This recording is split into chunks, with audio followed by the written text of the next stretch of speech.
Assalamualaikum warahmatullahi wabarakatuh. Jumpa lagi bersama saya Hadi di channel Ngulik Sejarah. Dan pada video kali ini saya akan kembali lagi nih membacakan suatu kisah misteri untuk kalian semua ya teman-teman. Kali ini berjudul tentang sebuah kisah salah jalur. Cerita kali ini ditulis oleh Om Ras. Bagaimana ceritanya? Daripada kita penasaran, yuk mari kita langsung saja menuju ke ceritanya.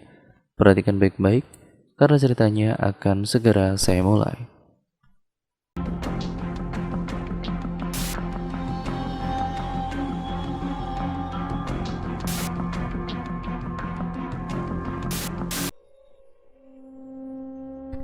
Tepat 3 hari sebelum memasuki bulan puasa, Amar dan juga Jaki memutuskan untuk pulang dari tanah rantauannya. Karena memang sudah 2 tahun lebih mereka tidak pernah pulang saat lebaran. Jika ketika tahun ini ada kesempatan, mereka pun langsung memilih untuk pulang lebih awal, agar bisa berkumpul bersama keluarga di bulan puasa hingga lebaran tiba. Rencananya mereka akan pulang dengan menaiki sepeda motor. Ya tentu itu akan menjadi perjalanan panjang bagi mereka, mengingat jarak tempat mereka bekerja sekarang dan kampung halaman mereka yang begitu sangat jauh.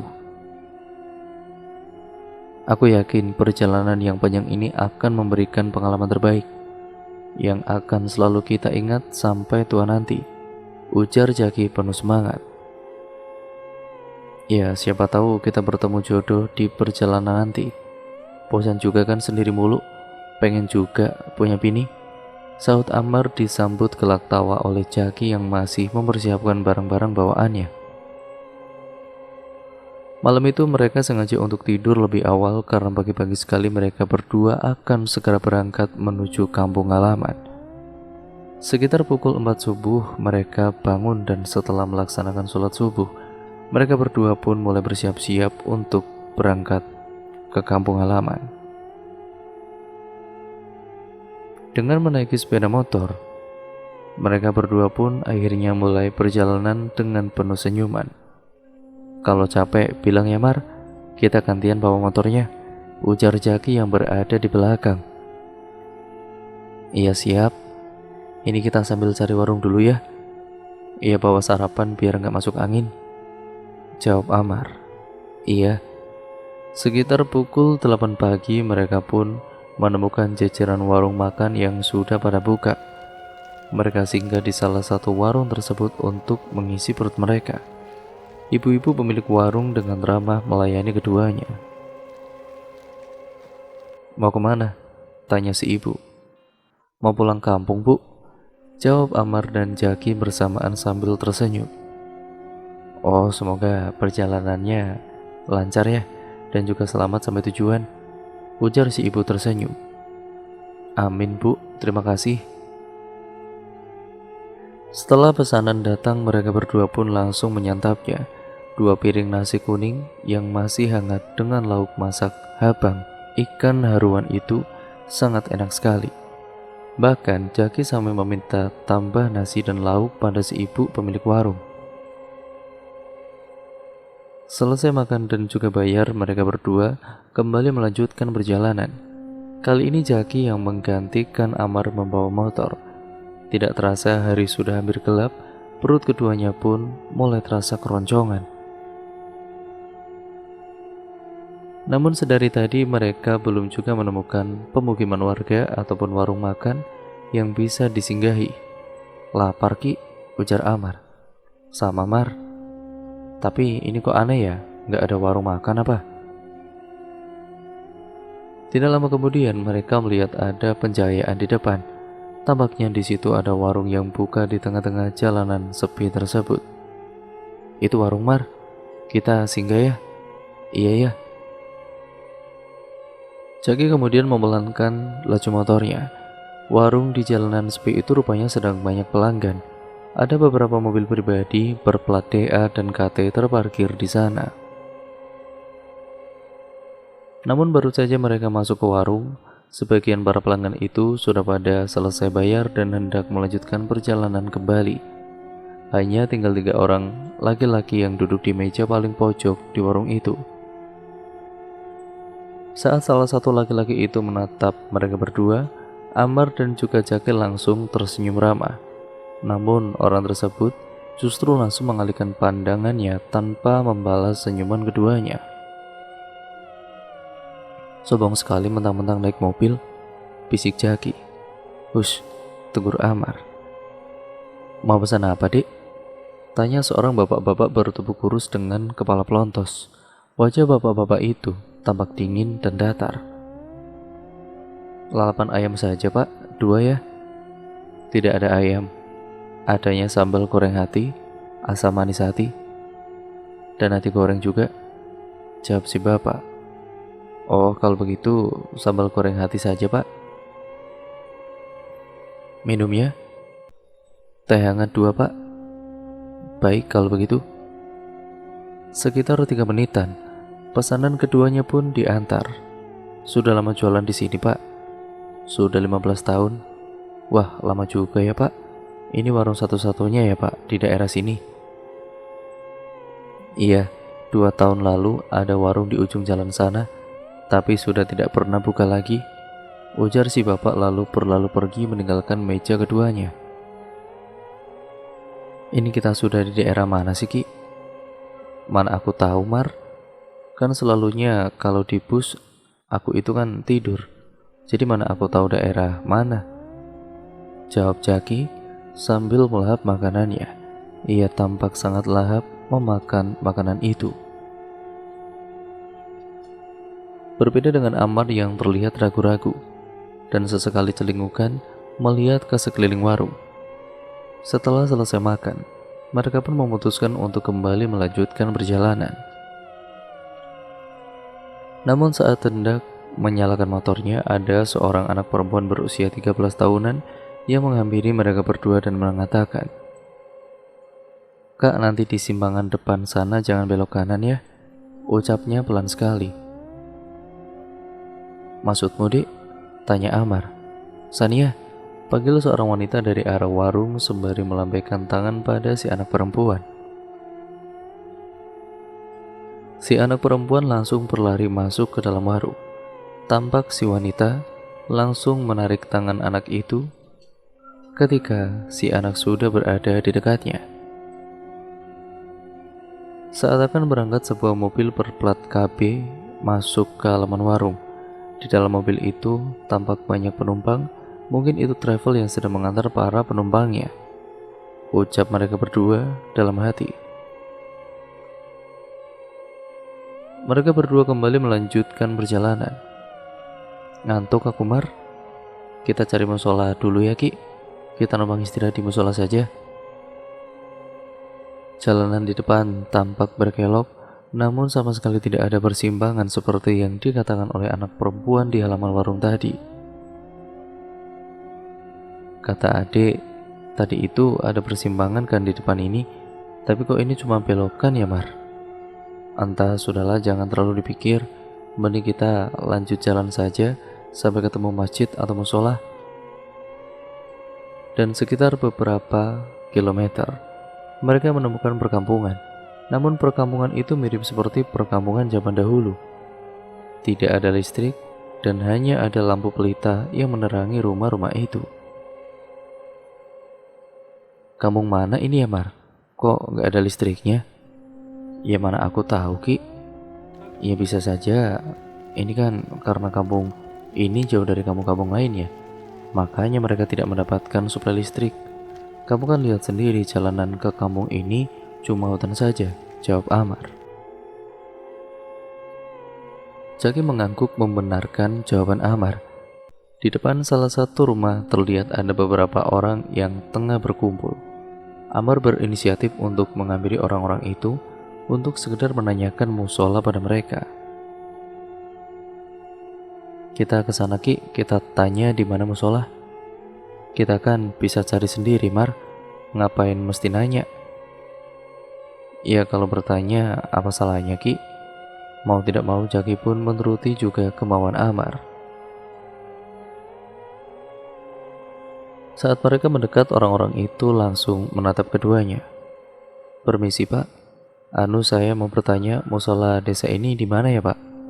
Memangnya kalian ini dari mana dan mau kemana?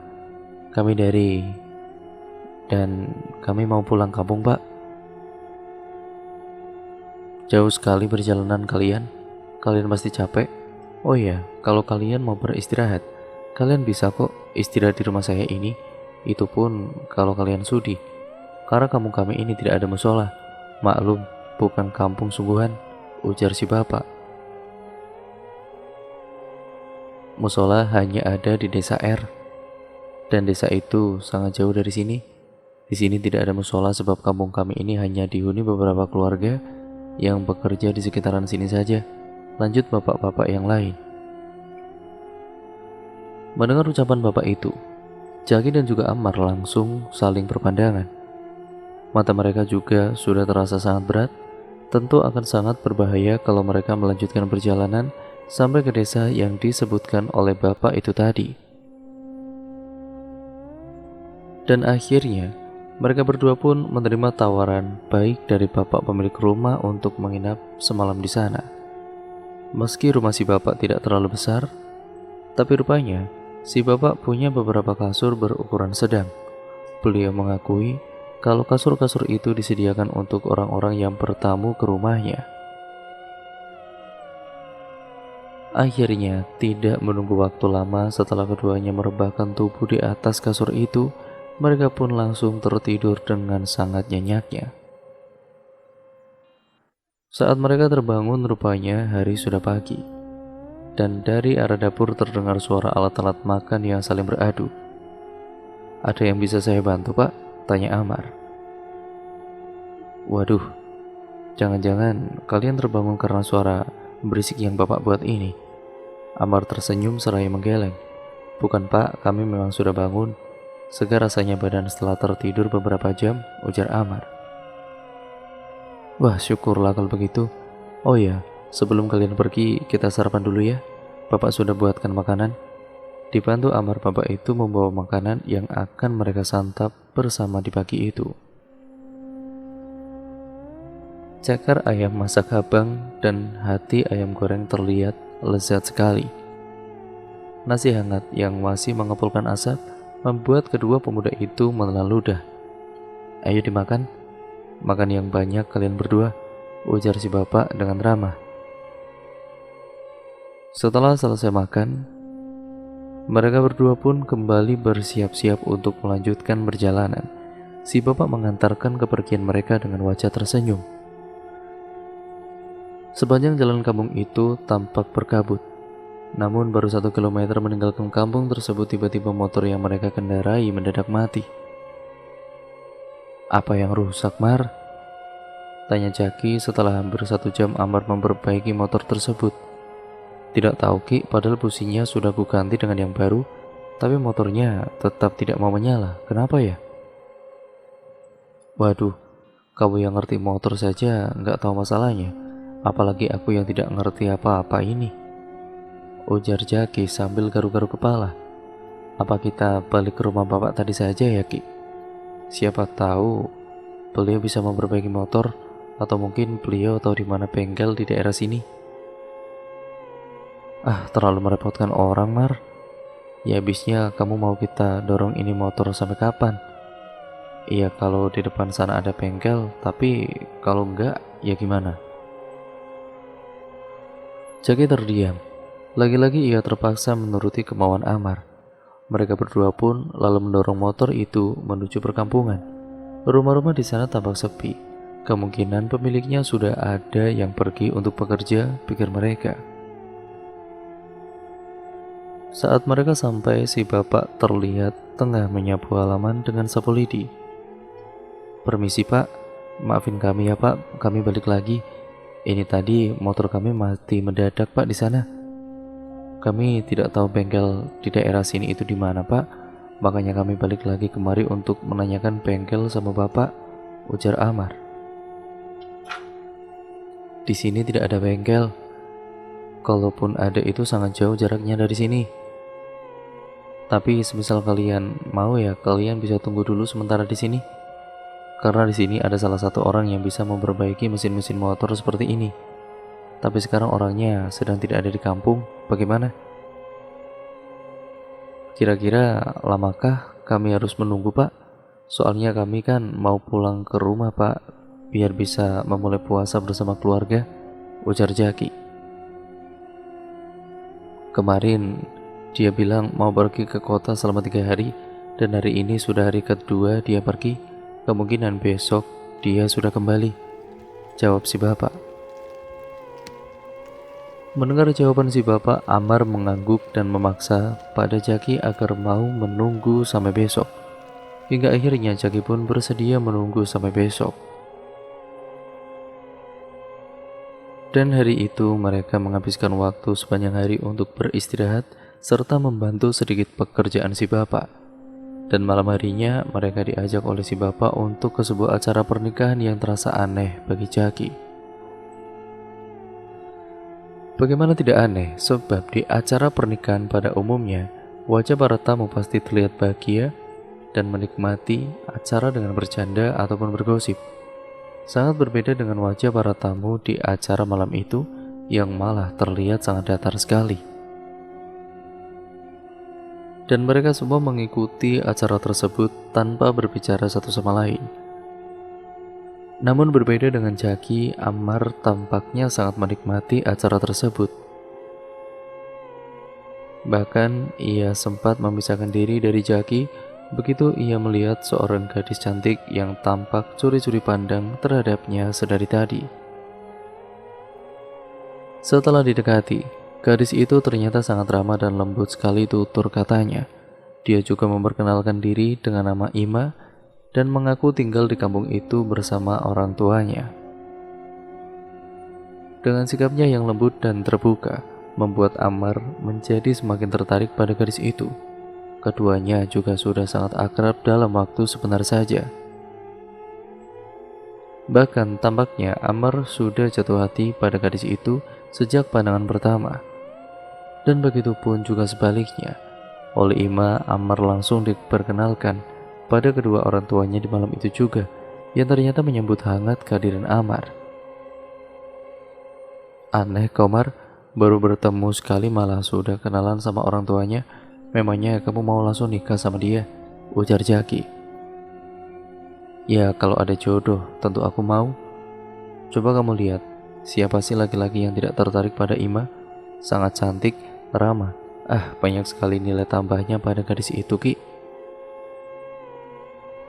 Tentu saja tidak masuk akal.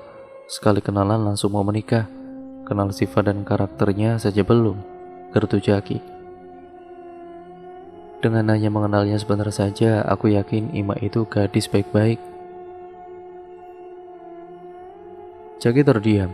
Kepalanya hanya geleng-geleng saja mendengar jawaban Ammar. Malam itu, saat si bapak dan juga Ammar sudah tertidur, Jaki duduk-duduk santai keluar rumah. Namun yang ia lihat di luar rumah membuatnya semakin merasa aneh. Kabut tebal menghalangi pandangannya, bahkan kepada benda yang berjarak tidak sampai 1 meter darinya. Baru kali ini aku melihat kabut setebal ini di malam hari, batin Jaki. Saat Jaki berbalik masuk ke dalam rumah, lambat-lambat ia mendengar seperti ada seseorang yang berbicara. Entah itu apa, yang pasti Jaki ini mendengar suara itu sekali. Itu pun tidak begitu jelas terdengar, dan saat ia berdiri untuk mendengarkan lebih jelas, suara itu menghilang. Keesokan paginya ketika Jaki bangun, Ammar sudah menghilang dari rumah. Jaki sampai mencari ke sana kemari, namun Ammar tidak juga ditemukan. Maaf Pak, Bapak tahu di mana teman saya? Tanya Jaki kepada si bapak yang sedang memasak di dapur. Si bapak terdiam sejenak, ia kemudian menggeleng. Tidak tahu? Memangnya di dalam tidak adakah? Ujarnya balik bertanya. Tidak ada Pak. Tidak mau menyerah, Jaki lantas mencari Ammar di sekitaran kampung. Namun keberadaan Ammar tidak juga ditemukan. Ammar seperti hilang di telan bumi. Jaki menyerah. Ia melangkah kontai kembali ke rumah, yaitu ke rumah si bapak tentunya yang sudah menunggunya bersama seorang lelaki bertubuh besar. Rupanya orang itulah yang akan membantu memperbaiki motor milik Jaki dan Ammar.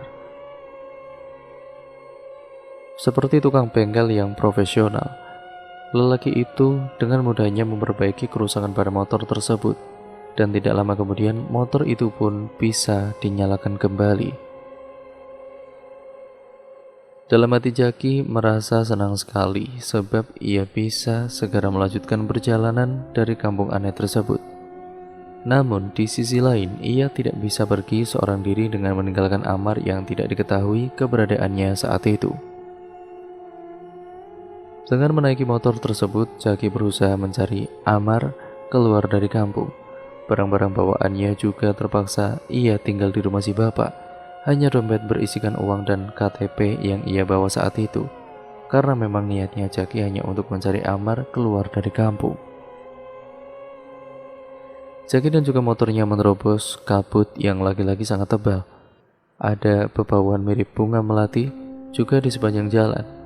Semakin jauh ia meninggalkan kampung itu, maka kabut di jalanan juga semakin menipis, lalu kemudian menghilang. Suasana di jalanan itu sangat berbeda dengan suasana di perkampungan tempat Jaki dan Amar menginap di rumahnya bapak. Rasa gelisah di dada Jaki pun langsung mereda begitu ia menghirup udara yang ia rasa sangat segar sekali. Akan tetapi, rasa leganya langsung berubah panik begitu ia teringat akan Amar. Dan rasa paniknya itu bertambah begitu Jaki tidak bisa lagi menemukan perkampungan tempat Amar menghilang. Sudah berkali-kali ia bolak-balik di jalan yang sama untuk menemukan perkampungan itu. Namun tetap saja perkampungan itu seolah menghilang dalam sekejap. Hingga akhirnya ketika matahari mulai terbenam, Jaki pun mulai pasrah. Tin, tin. Suara klakson terdengar nyaring dari arah belakang. Perlahan mobil tersebut memelankan lajunya dan si sopir langsung menyapa Jaki. "Mau kemana, Dik?" tanya lelaki yang kira-kira usianya sekitar 40 tahunan. "Saya kehilangan teman saya, Pak, saat kami menginap di kampung." Jaki tidak pernah tahu nama kampung itu, dan ia juga tidak pernah bertanya pada si bapak pemilik rumah tentang nama kampung tersebut. "Ya, saya tidak tahu nama kampungnya, tapi saya yakin kampung itu ada di sekitaran jalan ini. Setahu saya tidak ada kampung di daerah sini. Kamu yakin itu kampung manusia?" Perasaan Jaki menjadi tidak karuan. Apa yang dirasakan Jaki selama berada di kampung itu kini sepertinya mulai terjawab. Maksudnya, sudah 15 tahun saya bolak-balik melewati jalan ini, dan yang saya tahu di daerah sini tidak ada perkampungan. Jalanan ini memang dikenal angker karena seringkali para pengendara roda 2 ataupun roda 4 mengalami kecelakaan di daerah sini. Mau itu kecelakaan beruntun ataupun kecelakaan tunggal, sering sekali terjadi di sini. Jaki terdiam. Ia masih menuntun motornya yang kehabisan minyak ataupun bensin akibat bolak-balik mencari kampung yang ia dan juga Amar singgahi itu. "Saya punya stok minyak itu di belakang. Kamu bisa isi motormu dengan minyak itu.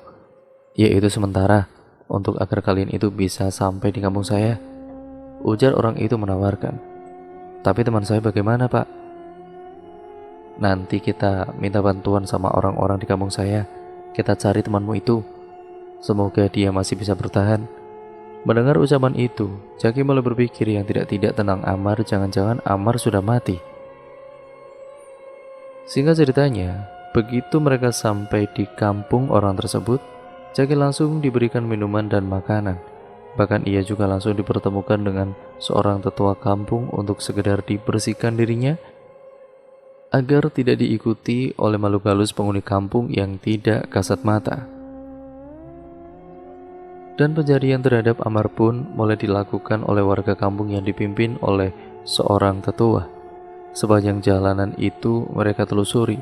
Sebagian orang ada yang sambil memukul-mukul nyiru, panci, dan alat-alat masak lainnya. Namun hingga pagi menjelang Amar tidak juga ditemukan. Karena warga sudah kelelahan, terpaksa pencarian pun dihentikan untuk sementara waktu dan akan dilanjutkan sore nanti. 3 malam sudah berlalu, tapi pencarian terhadap Ammar terus dilakukan. Beberapa warga sudah pasrah dan berhenti untuk ikut mencari.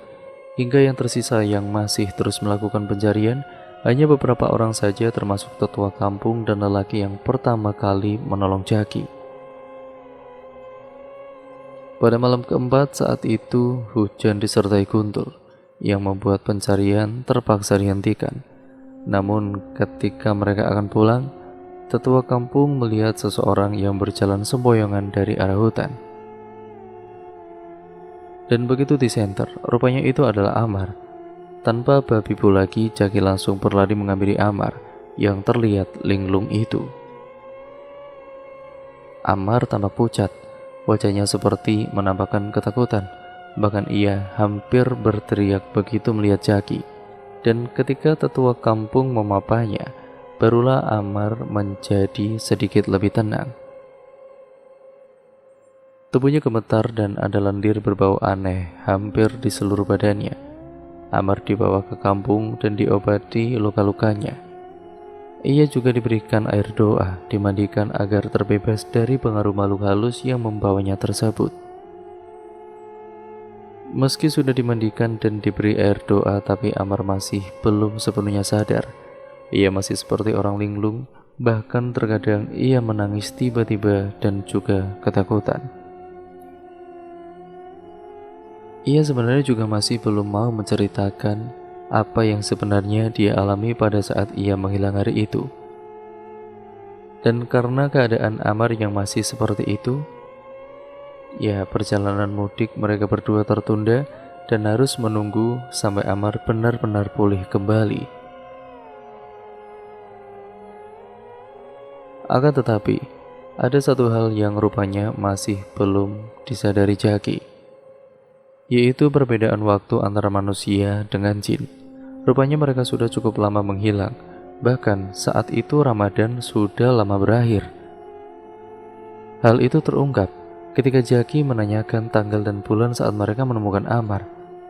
Sekedar info ya teman-teman, kampung yang saat itu menolong mereka memang warganya non-muslim semua. Kurasa temanmu itu berhasil keluar lebih dulu dari kampung tersebut, tapi jalannya selalu disesatkan oleh mereka agar dia tidak bisa keluar dari area hutan. Cerita tetua kampung sembari menunjuk Ammar yang sedang duduk melamun di depan pintu. Kalau memang kamu mau pulang lebih dulu untuk mengabari keluarga temanmu itu, silakan saja. Kami akan membantu menjaga dia di sini selama kamu tidak ada. Lanjut beliau, kali ini matanya menatap Jaki dengan lekat. Jaki menghela nafas panjang, ia tidak tahu harus memilih pulang atau tetap berada di sana sampai waktu yang tidak ditentukan. Hampir semalaman Jaki tidak bisa memejamkan matanya, disebabkan oleh pikiran yang bergelut di benaknya. Akhirnya setelah memikirkan masalah itu sepanjang malam, Jaki memutuskan untuk pulang lebih dulu. Setidaknya ia akan mengabari keluarga Ammar agar Ammar bisa dibawa pulang ke kampung halamannya. Ya karena jelas tidak mungkin bila Jaki membonceng Ammar dalam keadaan yang masih seperti itu dengan jarak tempuh yang masih sangat jauh. Apapun bisa saja terjadi dalam perjalanan. Bahkan bukannya tidak mungkin kalau mereka akan mengalami kecelakaan jika masih memaksa untuk tetap membawa Ammar bersamanya. Setelah berpamitan pada tuan rumah dan warga kampung yang telah membantunya itu, Jaki pun berangkat. Ia menatap Ammar yang berdiri tanpa ekspresi tengah disuapi oleh anak tetua kampung. Mereka akan merawatmu dengan baik selama aku pergi dari sini, Mar. Kamu tenang saja, aku akan membawa keluargamu kemari, ucap Jaki dalam hati.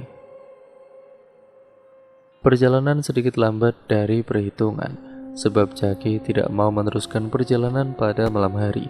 Ia lebih memilih untuk beristirahat penuh di malam hari dan melanjutkan perjalanan di siang hari saja.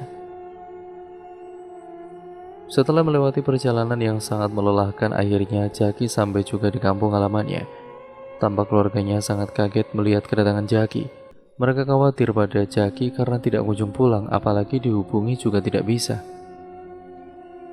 Perlahan-lahan, Jaki mulai menceritakan pengalaman ia dan juga Amar yang salah jalur memasuki perkampungan jin itu.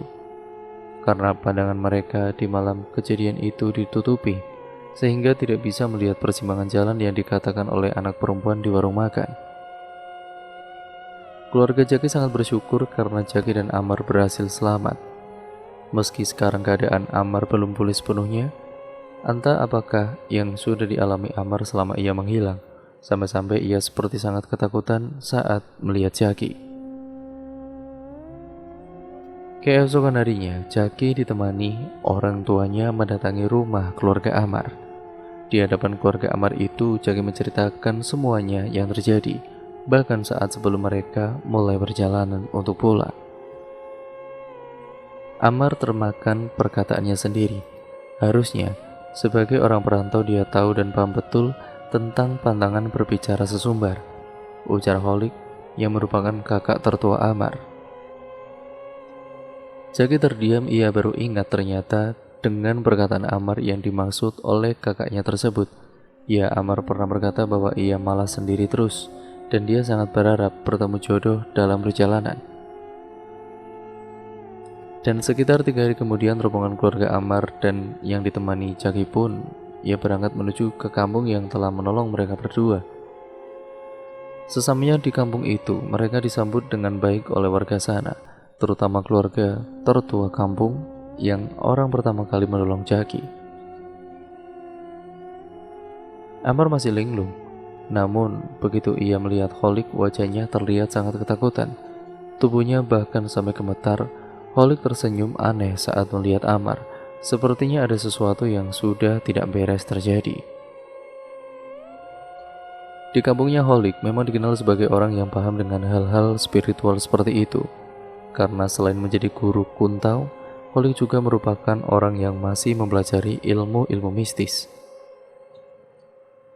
Didekatinya Amar, ditepuknya pundak sang adik. Lalu kemudian dengan tiba-tiba Amar langsung muntah. Ia memuntahkan semua isi perutnya yang berupa nasi bercampur cairan kehitaman berbau busuk. Setelah muntah, tubuh Amar langsung lemas. Ia jatuh dan langsung dipeluk sang kakak. Kepala adiknya ia pijat-pijat dengan lembut. Singkatnya, setelah beberapa jam, Amar pun terbangun. Wajahnya yang sebelumnya pucat, kini mulai berangsur-angsur segar kembali. "Jaki?" ujar Amar untuk pertama kalinya setelah ia ditemukan. "Iya Mar, ini aku Jaki. Kau masih hidup? Ataukah aku yang sudah mati?" Mendengar pertanyaan dari Amar, Jaki mengernyitkan keningnya. "Aku masih hidup Mar, kau juga masih hidup. Kita semua yang berada di sini masih hidup. Syukurlah, memangnya ada apa Mar?" "Malam itu, kamu itu terserang penyakit aneh Mar. Bahkan bapak pemilik rumah itu sampai tidak bisa berkata-kata saat kamu terkena penyakit itu. Tubuhmu itu kejang-kejang. Ya, darah pun terus mengalir dari mulutmu. Oleh si bapak, aku diperintahkan untuk tetap menemanimu di rumah. Sementara dia pergi untuk mencari pertolongan dari warga lain. Tapi baru sebentar saja bapak itu pergi, sesuatu yang buruk terjadi padamu." Cerita Amar terhenti. Bibirnya tampak gemetar saat akan melanjutkan ceritanya lagi. Aku melihat sendiri bagaimana bola matamu membesar dan pecah. Kulit wajahmu hancur dan meleleh seperti lilin yang terkena api, Ki. Suara retakan tulangmu yang membuatku ngilu terdengar dengan sangat jelas. Aku ingat perkataanmu saat itu, kamu bilang, "Sakit Mar, tolong aku." Tapi aku tidak tahu harus berbuat apa. Aku tidak bisa menolongmu, Ki. Aku hanya melihatmu kesakitan. Hingga akhirnya kamu tidak lagi bergerak, Ki. Kamu mati. Jaki menggaruk-garuk kepalanya setelah mendengar cerita dari Amar. Ia tidak tahu apa yang sebenarnya dialami oleh Amar, tapi dari ceritanya itu sangat jauh berbanding terbalik dengan apa yang dialami oleh Jaki. Jaki tidak bisa berkata-kata, ya karena apa yang diceritakan Amar itu sama sekali tidak terjadi padanya. Yang Jaki tahu, Saat itu Amar menghilang di pagi hari sebelum ia bangun dari tidurnya. Namun walau terdengar membingungkan, Jaki tidak membantah sedikit pun cerita tersebut. Ia lebih memilih untuk mendengarkan dan membiarkan Amar menceritakan apa yang ia alami pada hari dia menghilang. Dan bagaimana bisa kau berada di hutan selama beberapa hari? Tanya Jaki akhirnya. Amar terdiam, ia berusaha mengingat kembali apa yang terjadi selanjutnya setelah kematian Jaki. Ya, aku tidak begitu ingat. Setelah kematianmu, semuanya jadi samar-samar di ingatanku, Ki. Tidak apa-apa, yang penting sekarang kamu sudah ingat dengan kami semua, ujar Holik. Setelah kejadian itu, Amar maupun Jaki memutuskan untuk tidak pergi merantau lagi. Mereka berdua lebih memilih untuk bekerja serabutan dengan penghasilan kecil di kampung halaman ketimbang harus pulang pergi merantau ke daerah lain.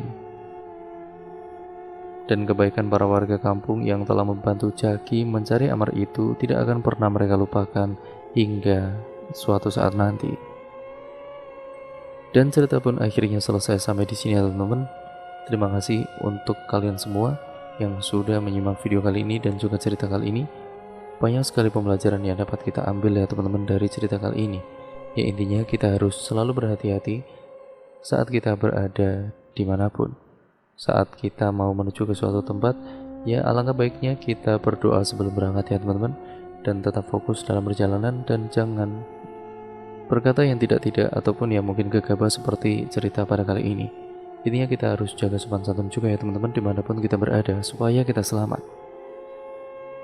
Sekian ya teman-teman, terima kasih. Jangan lupa untuk kalian tetap like, comment, dan share sebanyak-banyaknya karena ya kalian membantu channel ini menjadi channel yang lebih baik lagi juga.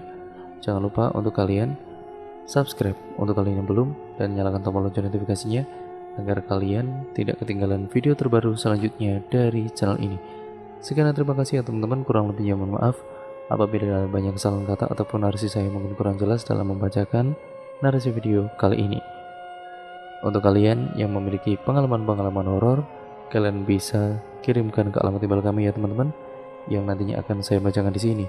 Entah itu pengalaman horor kalian, saudara kalian, teman kalian yang mungkin mereka ataupun Anda sendiri alami, kalian bisa kirimkan cerita kalian ke sini dengan cara kirimkan melalui alamat email kami ya teman-teman yang sudah tertera di kolom deskripsi video kali ini.